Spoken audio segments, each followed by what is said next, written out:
काय आहे ना, म्हणजे पोलीस कमिशनराच्या मुलाचं लग्न जुळवते मी.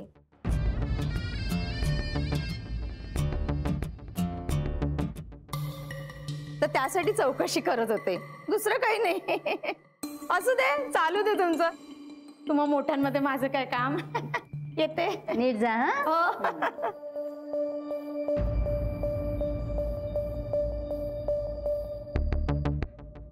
ललिता, अगं बरं नाही वाटत आहे मला. तुझ्या ड्रायव्हरला सांगतेस का, मला जरा घरी सोडेल का तो?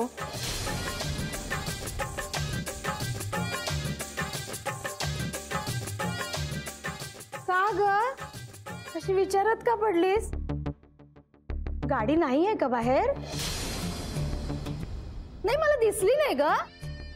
विकलीस की काय?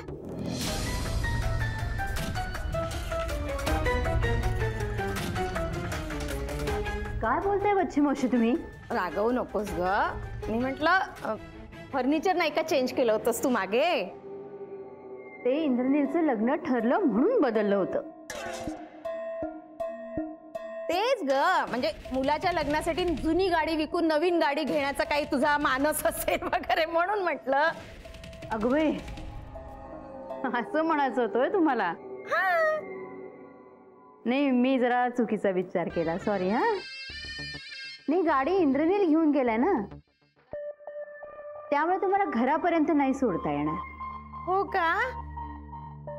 हरकत नाही, मी जाईन की टॅक्सीने. बर, येते. गरजवंताला अक्कल नसते म्हणून गप्प बसले, तर किती बोलून गेल्या ह्या बच्ची मावशी.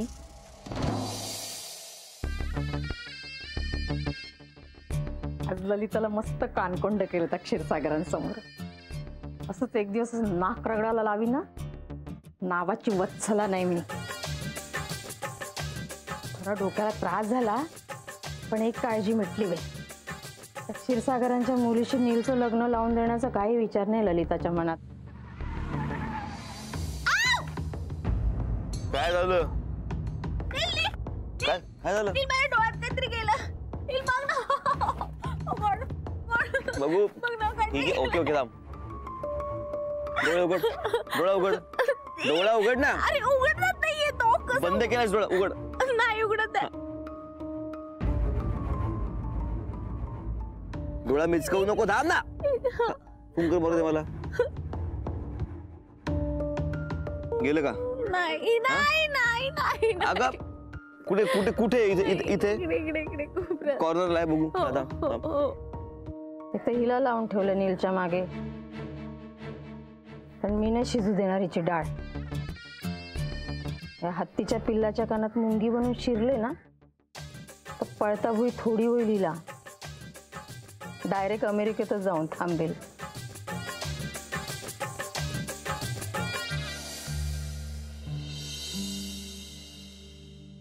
वा, मटारच्या करंज्या मस्त झाल्या ना. खरं नेहमी नाही करत आपण या. भाऊजी, बाजारात कोवळा मटार असतो ना, तेव्हा करायच्या असतात या करंज्या. नंतर केलं तर पाप लागतं. काही पापीप लागत नाही, उगाच वाटेल ते बोलू नका. अहो भाऊजी, या सीझनल वस्तूंचं असंच असतं.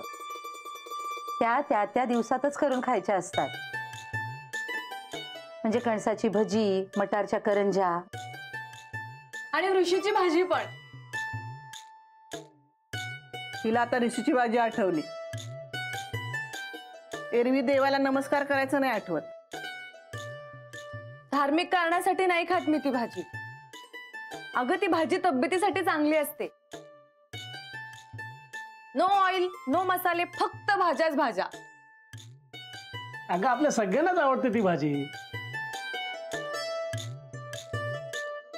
अगदी हल्लीच आपण सगळ्यांनी मिळून खाल्ली आहे भाजी, आठवत आहे मला. काही लक्षात राहत नाही ना तुमच्या? आत्ता ऋषी पंचमीला आपण सगळे एकत्र बसून खाल्ली हे आठवते ना मला. आपण सगळे नेहमीच एकत्र बसतो. फक्त आज सायली नाहीये, मला कॉम्प्लेक्स द्यायला अभ्यास करत बसतीये. हो, पण आपल्या नव्या घरामध्ये असं एकत्र भारतीय बैठक करून जेवायला बसता येणार नाहीये बरं का आपल्याला.